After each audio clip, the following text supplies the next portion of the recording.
L'invité du jour est Amadou Salbré. Il est le coordonnateur de l'Union des associations contre le tabac.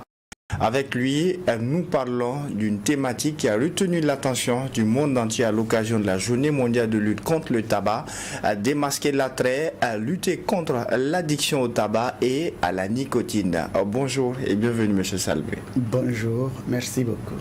Alors, déjà, on sait que le monde entier a célébré ce 31 mai une journée mondiale qui est dédiée à la lutte contre le tabac. Et cette année, on a vu qu'elle est placée sous la thématique démasquer l'attrait, lutter contre l'addiction au tabac et à la nicotine. Que pensez-vous de l'importance pour une telle commémoration et aussi de la thématique? Merci beaucoup et merci à tous les téléspectateurs de la chaîne. Alors il faut dire que ce n'est pas une journée, chaque 31 mai de chaque année, bien sûr, le monde entier célèbre la journée mondiale sans tabac. Donc cette année, le thème porte sur l'attrait. Naturellement, je crois que la cigarette, le tabac s'est invité dans le monde grâce à l'attrait. Parce qu'en fait, dans les villages, ça se fumait dans le temps. Mais les jeunes ne se sont pas lancés dans le tabac dans les villages. Quand je parle dans le temps, c'est il y a 30 ans, 40 ans, 50 ans, le tabac existait dans les villages. Mais ça n'avait pas pris de l'ampleur parce qu'il n'y avait pas d'attrait. Donc c'était beaucoup plus les personnes âgées qui s'adonnaient, mais les jeunes le voyaient comme quelque chose pour les vieux, pour les vieilles. Donc ça faisait que ça ne touchait pas la jeunesse. Ça commençait à rentrer dans le milieu des jeunes à cause de l'attrait. Il y a 30 ans, quand on allait au cinéma, dans les salles comme le Ciné Burkina, pratiquement dans toutes les salles de ciné, avant la projection de films à proprement dit, on passait des publicités sur la cigarette et c'était l'attrait. Vous avez quelqu'un qui est beau, qui est bien habillé, et on lui dit il est comme ça, il est beau, il a réussi grâce à la cigarette. Et ça fait que beaucoup de jeunes ou des adultes qui sont actuellement dans le tabac, si vous leur posez la question, ils vont te dire qu'ils ont voulu ressembler à ces personnages-là. Tout est parti de là. Exact. Et aujourd'hui, l'attrait se poursuit. Ça se poursuit parce que quand vous regardez les paquets de cigarettes il y a peut-être 2 ans, 3 ans, 4 ans, 5 ans, les couleurs, les polices, les caractères, même la marque, la façon dont c'est écrit, c'est pas au hasard. C'est un appât pour les jeunes. Quand les jeunes regardent ça, c'est classe, c'est beau. Et bon, on se dit que tout ce qui est beau est forcément bon pour la santé, pour le bien-être, pour l'épanouissement. Donc l'attrait joue un rôle central dans, j'allais dire, dans l'initiation au tabac. Ça pousse les jeunes à essayer ce qui est beau et ce qui semble intéressant. Malheureusement, c'est un piège. L'industrie veut que tu commences. Parce que c'est une fois que tu rentres, bon, attrait ou pas, tu n'en sors plus. Alors, dites-nous, après tant d'efforts au plan politique, avec un certain nombre de décisions, un certain nombre de lois pour encadrer, après des actions sur le terrain de la part d'associations comme les vôtres, quel peut être l'état des lieux aujourd'hui en termes de tabagisme dans notre pays, le Burkina? Oui, moi je parlerai un peu de l'état des lieux à 2 niveaux. D'accord. Vous avez au plan, j'allais dire politique, il y a vraiment beaucoup d'efforts, il y a beaucoup de progrès, parce que quand on regarde toutes les mesures, les textes pris, ce sont vraiment des avancées. Il y a déjà la loi qui existe depuis 2010, il y a des décrets et tout récemment il y a l'interdiction de fumer dans les lieux publics.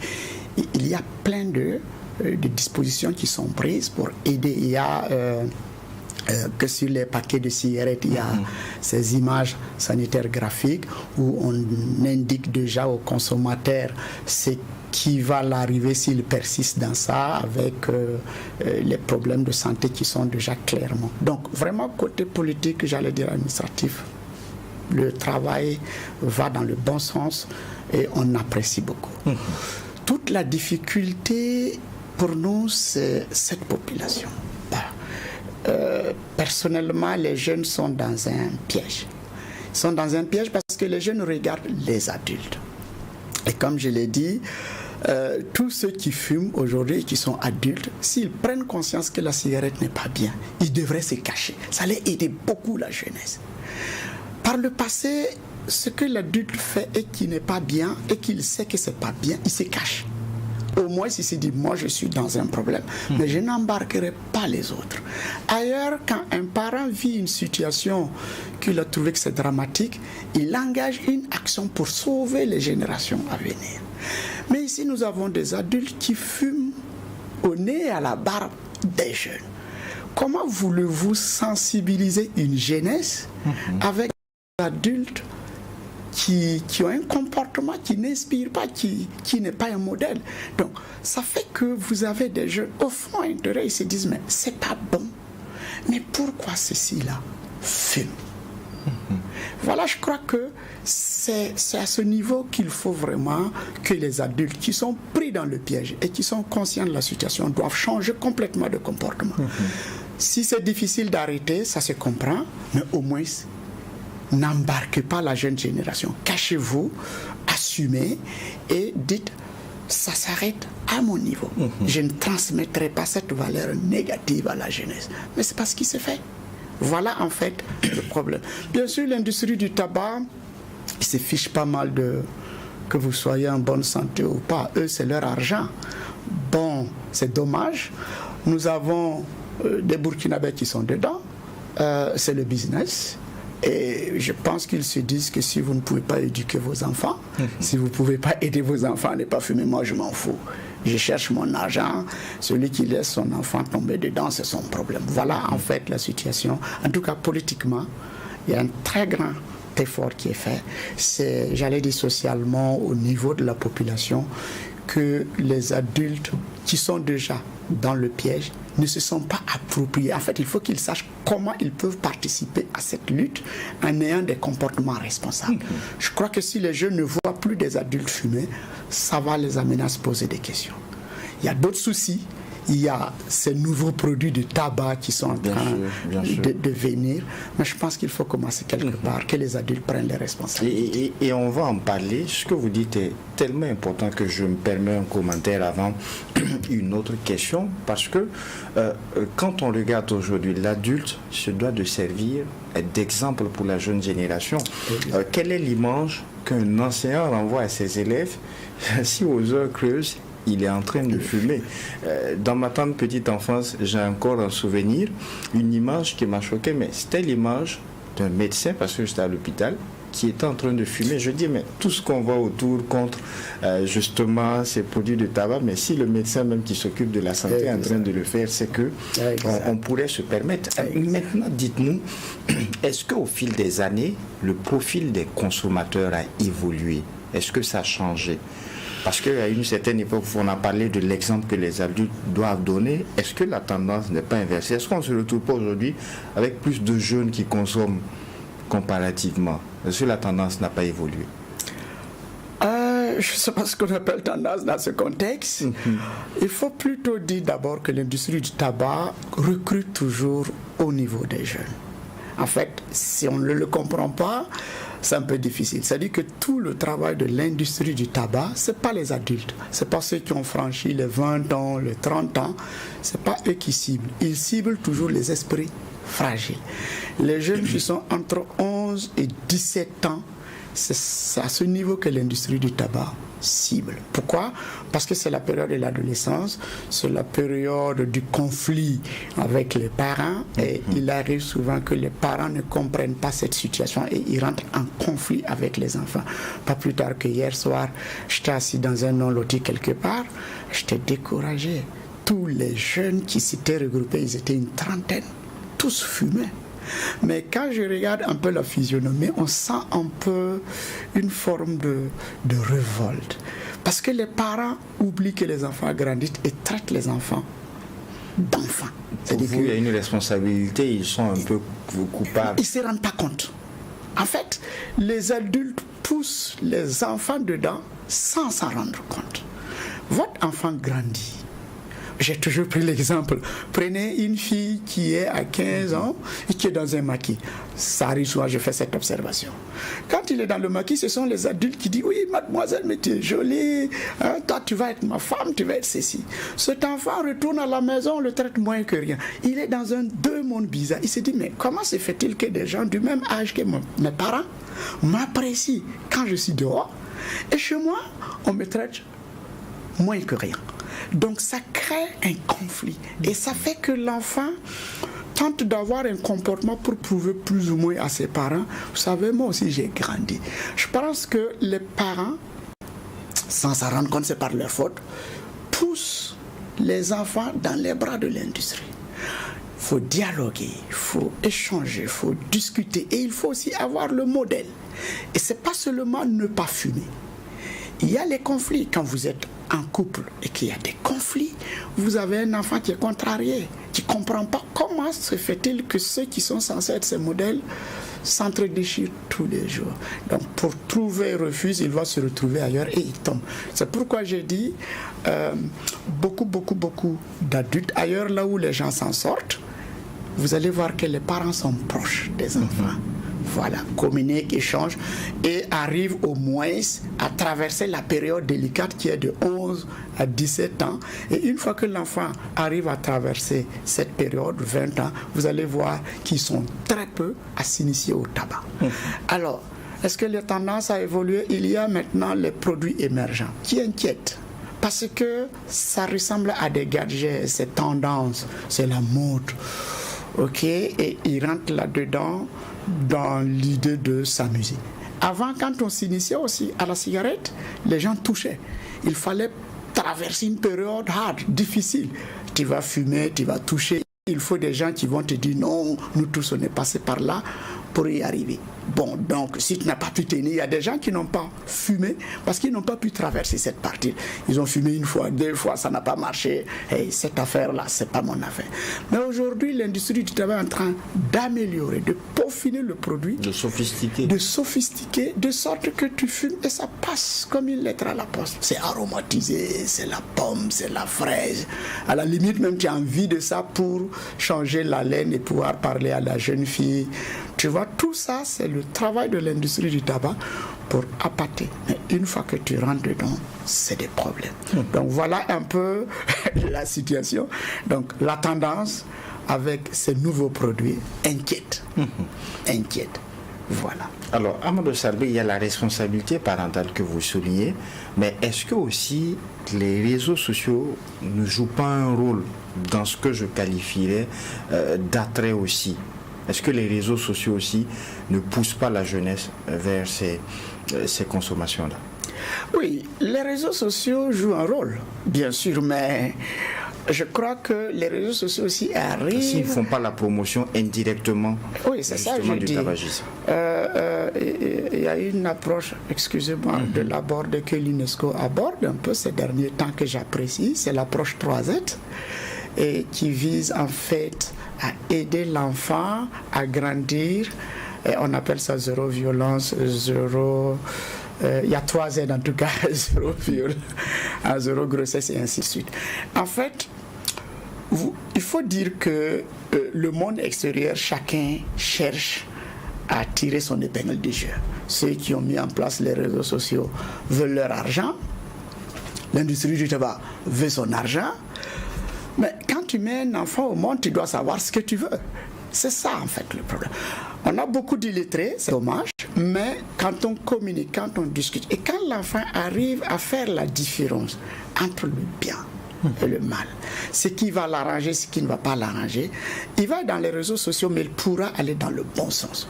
C'est parce que tout ce travail, que ce soit au niveau de l'enseignement, on n'a pas encore intégré, c'est l'instruction, mais pas forcément les autres aspects. C'est en cela que l'approche 3 est intéressante.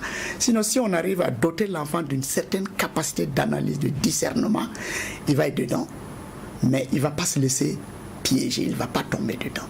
Donc, que ce soit les réseaux sociaux, ou que ce soit toute autre chose, tant que les parents ne vont pas se remettre au travail. Moi, j'ai des enfants. J'essaye au maximum possible d'être proche d'eux. de discuter et de vivre certaines expériences pour les aider à comprendre que ça là, c'est pas bon. Et prier bien sûr pour que le tout l'aide afin qu'il soit ce personnage de demain que je souhaite. Voilà. Pour ceux qui nous ont peut-être pris en marche sur la radio ATFM, je vais juste rappeler que Amadou Salbré, le coordonnateur de l'Union des associations contre le tabac, est notre invité du jour. Parlons cette fois-ci des cigarettes électroniques qui gagnent aussi du terrain dans notre pays. C'est un phénomène qui prend de plus en plus de l'ampleur. Il était question à une certaine époque des chichas et ça continue. Cette fois-ci, c'est la cigarette électronique. Quelles sont les difficultés à ce niveau? Parce que pour beaucoup de jeunes, vapoter n'a rien de dangereux pour la santé. Oui, les nouveaux produits émergents, on les appelle comme ça, chicha, cigarettes électroniques, tout ce que vous voulez. Il y en a des milliers de modèles et c'est vraiment un vrai danger. En fait, si ça prend de l'ampleur, ça s'introduit sur le marché, ça va annuler pratiquement tous les efforts. Et je crois que le travail que nous sommes en train de faire en tant que société civile, en tant qu'association engagée dans la lutte, on plaide et on fait tout notre possible pour que ça soit une interdiction totale. Il ne faut même pas que ça rentre. Parce qu'il ne faudrait pas que l'État pense que ça va rentrer et on va pouvoir réguler. Mais la réalité, c'est que c'est déjà là. Oui, on en voit un peu. Et on espère que c'est la fraude. Tout ce qui est fraude est combattu. Et ça, si on arrive à prendre les auteurs, c'est déjà bon. Si on arrive à détruire les produits, c'est déjà... L'État doit faire son travail. C'est d'autres Burkinabés ou d'autres citoyens qui se fichent pas mal de la santé publique, qui cherchent à gagner leur argent sur le dos des malheurs. Pour moi, ça serait... Mais il faudrait qu'on se batte. Je vais dire sur ce plateau que les parents, les enseignants, tout le monde professionnel, la population, qu'on se batte pour que ce nouveau produit-là ne s'installe pas. Il faut carrément une interdiction totale. Parce que si on laisse rentrer avec l'idée qu'on va réguler, on a perdu. Parce que ce n'est pas comme la cigarette conventionnelle où on a un produit, on connaît le produit et donc on peut mener la lutte. Vous avez que dans les nouveaux produits, votre enfant peut être en train de fumer devant vous sans que vous ne sachiez qu'il fume. Comment cela est possible? Parce que le produit lui-même ne donne pas l'impression que c'est une cigarette. Vous avez des habits dont les cordelettes sont des cigarettes. Les cordelettes? Les cordelettes, oui. Parce que le dispositif mis, on les appelle comment ce type d'habits-là, où on a une cordelette ici, voilà, des capuches. Vous avez des cigarettes électroniques sous cet angle. Vous avez des clés USB, vous avez des bics, vous avez tout. Ne soyez pas un jour étonné que le micro soit une cigarette. Tu parles mais tu fumes.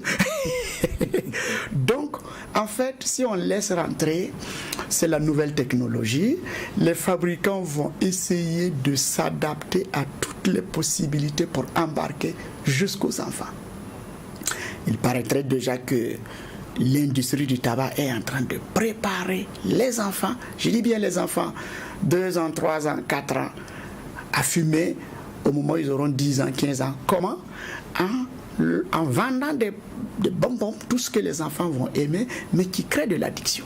En fait, c'est des bonbons que vous allez acheter, vous allez donner à l'enfant, il va sucer, mais ces bonbons vont installer un goût, une certaine addiction, progressivement, de sorte que à un moment donné, il remplacera ce bonbon par ces produits-là, qui vont être la continuité de ces bonbons, mais autrement. Vous voyez? Et dans ces produits, c'est dommage, mais les gens ne savent pas ce qu'on met. Et si ça rentre, la drogue va couler dedans. Parce que ce sont des flacons rechargeables. Ok, aujourd'hui, on va vous dire c'est un liquide, ça contient tant de milligrammes de tabac et tout. Mais une fois que ça va rentrer, les dealers de drogue et tout vont passer par là pour injecter des produits de drogue. Vous allez avoir l'impression qu'ils fument du tabac, qu'ils fument de la nicotine.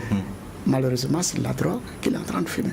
Donc, moi, je pense que tous ceux qui regardent cette émission, engagez-vous à ce que ces produits-là ne rentrent pas. Si ça rentre, c'est pas bon pour nous. Il y a de quoi s'engager parce que ce que vous expliquez fait froid dans le dos, ça fait tout de même peur. Et on sait que dans la lutte, en termes d'action, pour éviter qu'on en arrive à de tels extrêmes, eh bien, il y a des associations comme les vôtres, l'Union des associations de lutte contre le tabac, qui existe depuis plusieurs années. Quel bilan vous arrivez à faire aujourd'hui en termes de lutte? Oui, c'est une lutte de tous les jours. de toute une vie. Est-ce que de plus en plus vous êtes compris dans votre combat? Ah oui, bien sûr. S'il y a des lois, il y a des décrets, il y a des arrêtés, je crois que ça fait partie des fruits de cette lutte. Nous sommes dans la lutte en tant qu'association depuis 2000. Ça vous fait 26 ans quand même. Et au moment où on démarrait la lutte, il n'y avait pas de loi.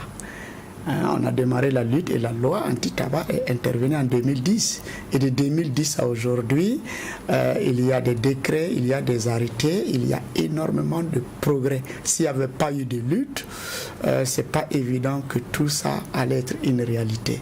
Et c'est grâce à cette lutte d'ailleurs, parce qu'on a marché jusqu'à ce que les gens se disent effectivement c'est un gros problème, il faut prendre.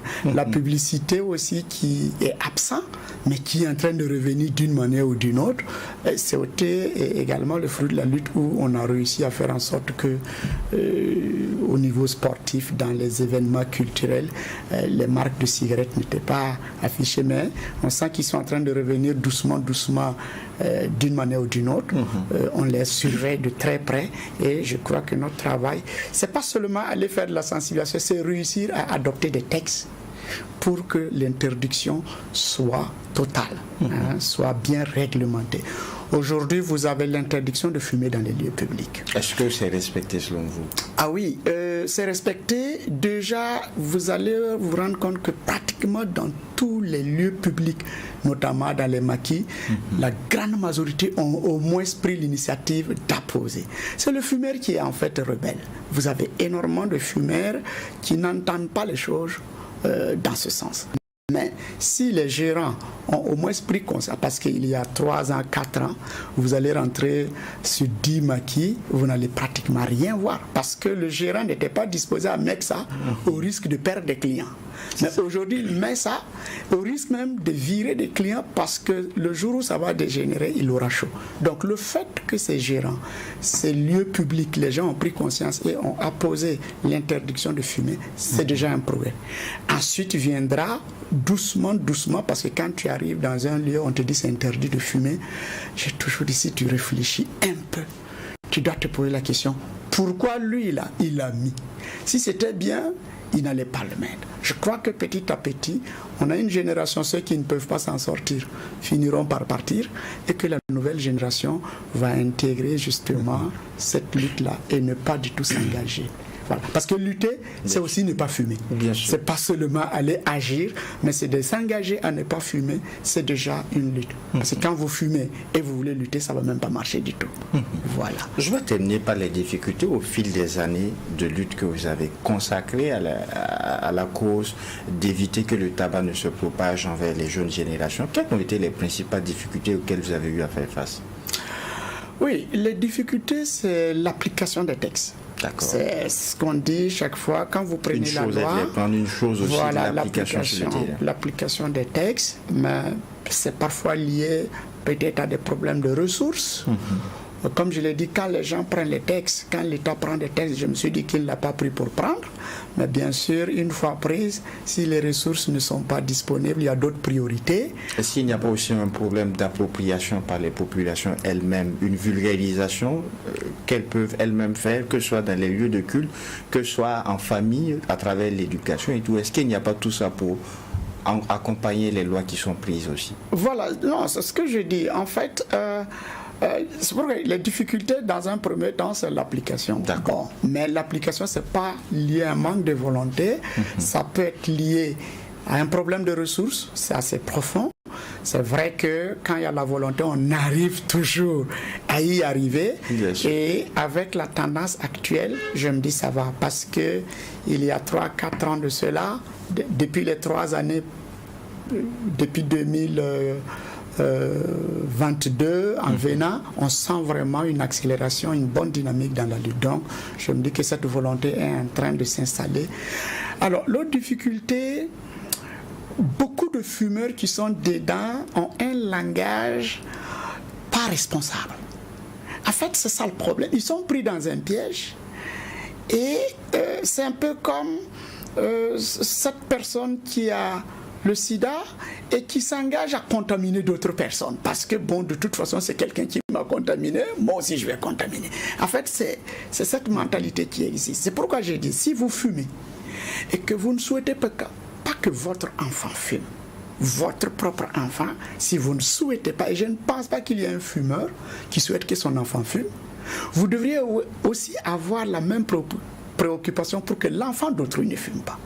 Donc, ça ne sert à rien d'aller vous asseoir au gré, là où des enfants passent, vous fumez, et quand vous arrivez à la maison, vous ne fumez pas. C'est irresponsable.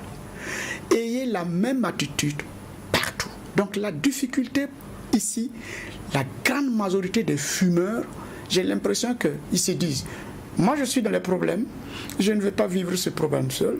Bon, je m'en fous, si d'autres enfants aussi tombent dedans, tant mieux. Mais il prie peut-être que son enfant ne tombe pas dedans. Il prie. Malheureusement, c'est juste une prière vaine parce que il va entraîner son enfant. Donc il y a cette appropriation des fumeurs à travers leur comportement là qui malheureusement, voilà, au-delà de ça, on va souhaiter que dans les lieux de culte, les messages qu'on prêche, qu'ils intègrent ces messages. Parce que prier, c'est souhaiter bonne santé à l'ensemble de la population, à sa famille. Et ça ne doit pas être juste que des mots. Ça doit se traduire dans les comportements. Donc, tous ceux qui fument et qui partent à la mosquée ou à l'église doivent se poser la question. Finalement, ma prière, je devrais demander à Dieu de m'aider à arrêter de fumer. Et si réellement c'est mon vœu, je dois tout faire. Parce que Dieu veut que tu arrêtes. Donc, on invite également que ces milieux-là intègrent ce genre de message. On pense que ça va aller. En tout cas, merci à vous, Amadou Salbré. Je rappelle que vous êtes le coordonnateur de l'Union des associations contre le tabac. Merci de la disponibilité. Merci d'avoir accepté notre invitation. Merci beaucoup. J'apprécie énormément 3TV. Pourquoi? Parce que ça fait quand même près de 5 ans. À chaque fois, vous vous intéressez à la question et on vous dit merci énormément. Et on va souhaiter que vous poursuiviez dans ce sens et qu'on n'attend pas seulement la journée mondiale, que ce soit également des actions sporadiques tout au long de l'année. Parce que la journée, c'est une journée, mais la lutte, c'est tous les jours et toute la vie. En tout cas, c'est bien noté, bien retenu. Merci beaucoup. Merci encore. Merci également à vos auditeurs et téléspectateurs des médias leaders à 3TV et Watt FM. C'est tout pour ce numéro du DEJ à Matinal Info. Et en attendant de vous retrouver, Dieu voulant demain pour un autre numéro, non seulement portez-vous bien, mais aussi et surtout, on ne cessera pas de le dire, que Dieu bénisse à le Burkina Faso. Au revoir.